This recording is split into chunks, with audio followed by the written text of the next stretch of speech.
लोकतंत्र की हत्या का यह दिवस, लोकतंत्र हत्या दिवस, इस प्रकार का इसको सारे देश में, भारतीय जनता पार्टी ने पूरे देश के अंदर इसको मनाने का निश्चय किया है। क्रियान्वित हम लोग आपातकाल के पास से लगातार इसकी स्मृति लोगों में बनी रहे, आपातकाल का विभत्स स्वरूप जनता के बीच में उजागर रहे, इसके लिए लगातार यह करते आ रहे हैं।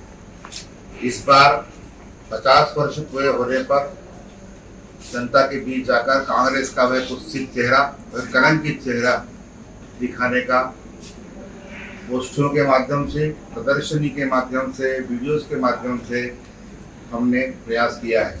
आज ऐसा ही कार्यक्रम यहाँ पर था, जिसमें शहर के गणमान्य नागरिक, विद्यार्थी और पार्टी के समर्पित कार्यकर्ता आए थे, जहाँ विसामंदियों का आज हमने सम्मान किया है।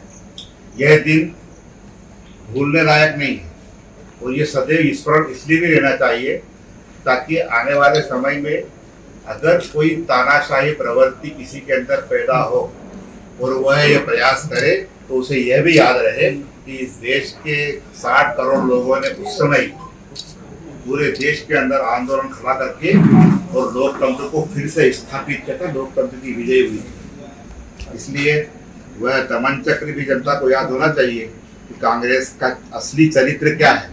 कांग्रेस का असली चरित्र है लोगों को अपने मुद्दों पर, अपनी बात पर मनवाना, नहीं माने तो उनको प्रताड़ित करना।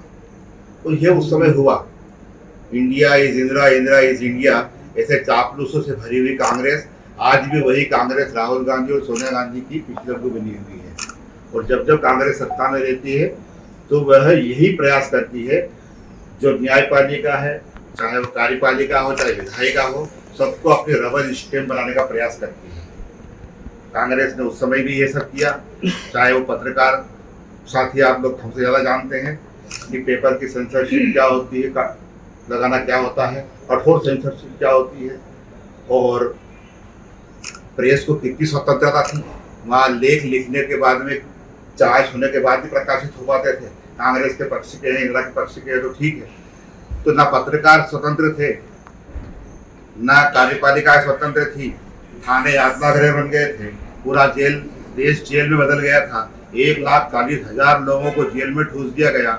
19 महीने तक लोगों को ना अपील थी, ना दलील थी, ना वकील था।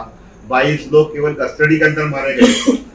देश का जनमानस खड़ा हुआ और उन्होंने आंदोलन किए, सत्याग्रह किए, कितने प्रकार के अत्याचार सहे, इसकी विभत्स कहानी अगर कोई पढ़ना चाहे तो आपातकालीन संघर्ष गाथा एक ऐसा ग्रंथ है, किताब है, जिसके अंदर वास्तविक सत्य लिखे हुए हैं कि किस प्रकार से बर्फ की शिलाओं पर लेटाया गया, मिर्ची की धुएं से परेशान दिया गया, नाखून खींचे, नाखूनों में आलपीने गाड़ी गई। और ऐसे लोग हमने अपनी इस पीढ़ी ने देखे, मैंने स्वयं देखे, उन लोगों से रूबरू रहा हूँ मैं, चाहे वो होशंगाबाद के शंभू सोनकिया हो, जो रतलाम के पंडित जी हो, हमने उनको देखा, चाहे वो देवास के तेज सिंह सेंधव जी हो। इनसे हम तो यह पीढ़ी दर पीढ़ी हमारे इन लोगों का, कांग्रेस का यह अत्याचार और हमारे लोगों का है विजय वृत्ति, उन्होंने कैसे इस अत्याचार को सहने के बाद भी लोकतंत्र की बहाली के लिए अपना बलिदान किया।